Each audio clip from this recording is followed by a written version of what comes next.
Bismillahirrahmanirrahim. Assalamualaikum warahmatullahi wabarakatuh. Masih bersama karduk.com. Pada video kali ini kami akan menyampaikan kabar terbaru yang datang dari Menpan RB terkait dengan seleksi P3K tahun 2024, yaitu kebijakan baru pada seleksi P3K 2024. Honorer TMS masih bisa daftar. Ini 5 hasil evaluasi Kemenpan RB. Tapi sebelum kami lanjutkan, bagi rekan-rekan yang baru menemukan channel ini, tekan like dan subscribe-nya, dan juga tekan lonceng notifikasinya supaya nanti bisa mengetahui informasi terbaru terkait dengan seleksi P3K dan pengangkatan tenaga honorer menjadi ASN P3K tahun 2024. Sekarang mari kita simak dan cermati penjelasan yang ada di video ini supaya nanti tidak gagal paham.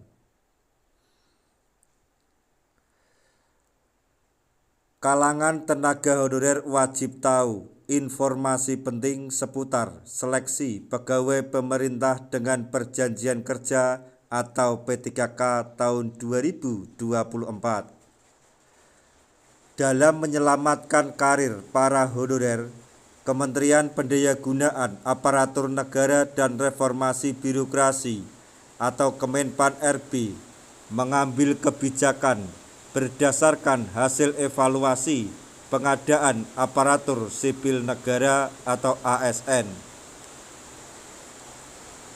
Evaluasi ini menjadi landasan untuk menyusun solusi dan langkah strategis dalam penata tenaga non-ASN atau honorer secara lebih efektif.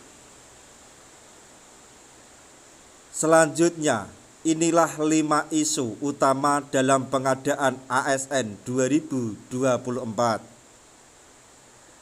Dalam rapat kerja dengan Dewan Perwakilan Daerah atau DPD RI, Menpan RB, Rini Widiantini mengidentifikasi 5 isu utama hasil evaluasi pengadaan ASN tahun 2024.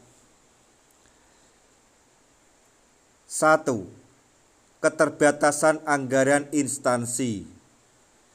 Beberapa daerah tidak mengusulkan formasi ASN karena keterbatasan anggaran. 2. Pemetaan kualifikasi yang belum optimal. Banyak instansi belum mampu memetakan kualifikasi pendidikan sesuai kebutuhan organisasi dan tenaga non-ASN. 3. Kesalahan pelamar saat pendaftaran. Banyak pelamar yang kurang teliti saat mengisi data sehingga dinyatakan tidak memenuhi syarat atau TMS. 4. Tenaga non-ASN tidak mendaftar. Masih ada tenaga honorer yang tidak mendaftar di portal SSCASN BKN. 5. Tenaga non-ASN yang TMS. Sebagian tenaga non-ASN atau honorer yang mendaftar dinyatakan TMS, baik dalam seleksi P3K maupun CPNS. Selanjutnya, mengenai statistik pendaftar dan TMS. Berdasarkan data Badan Kepegawaian Negara atau BKN, total pelamar yang berhasil melakukan submit pada tahap pertama seleksi P3K mencapai 1,3 juta orang. Dari jumlah tersebut, sebanyak 38.729 pelamar dinyatakan TMS. Sedangkan 8.843 pelamar CPNS juga mengalami hal serupa. Selain itu, terdapat 33.915 tenaga honorer yang belum mendaftar pada tahap pertama. Selanjutnya, alternatif solusi Menpan RB.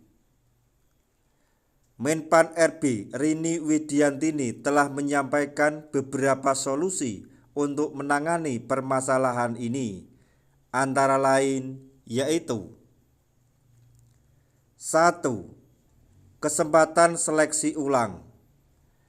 Tenaga non-ASN yang TMS pada tahap pertama diberi kesempatan untuk mengikuti seleksi tahap kedua. 2. P3K paruh waktu. Non-ASN yang tidak lulus seleksi dipertimbangkan menjadi P3K paruh waktu dengan jabatan sesuai kompetensi, sebagaimana diatur dalam Peraturan Menteri Pan RB Nomor 347, 348, dan 349 Tahun 2024.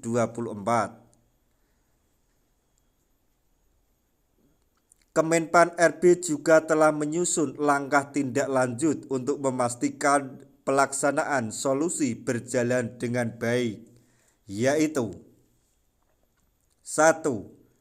Koordinasi antar kementerian dilakukan untuk mengatasi masalah alokasi anggaran pengadaan P3K.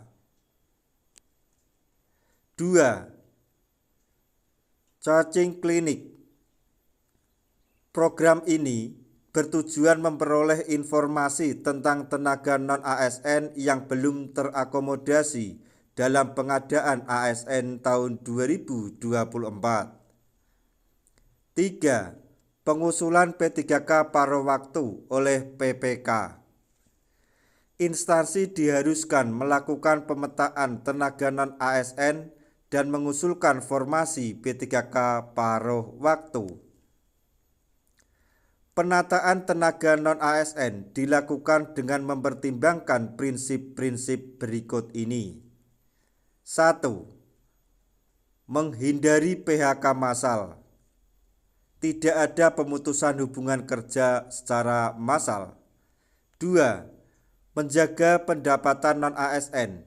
Tidak ada pengurangan pendapatan bagi tenaga non-ASN yang saat ini bekerja. 3. Mencegah pembengkakan anggaran. Semua langkah disusun agar efisien secara anggaran. 4.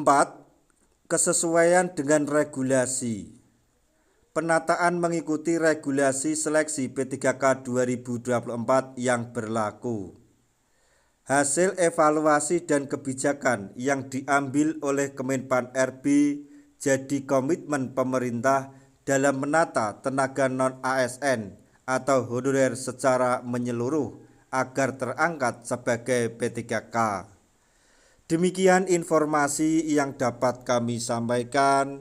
Semoga informasi ini dapat bermanfaat bagi rekan-rekan tenaga honorer semuanya. Di akhir video, kami mengucapkan banyak terima kasih. Wassalamualaikum warahmatullahi wabarakatuh.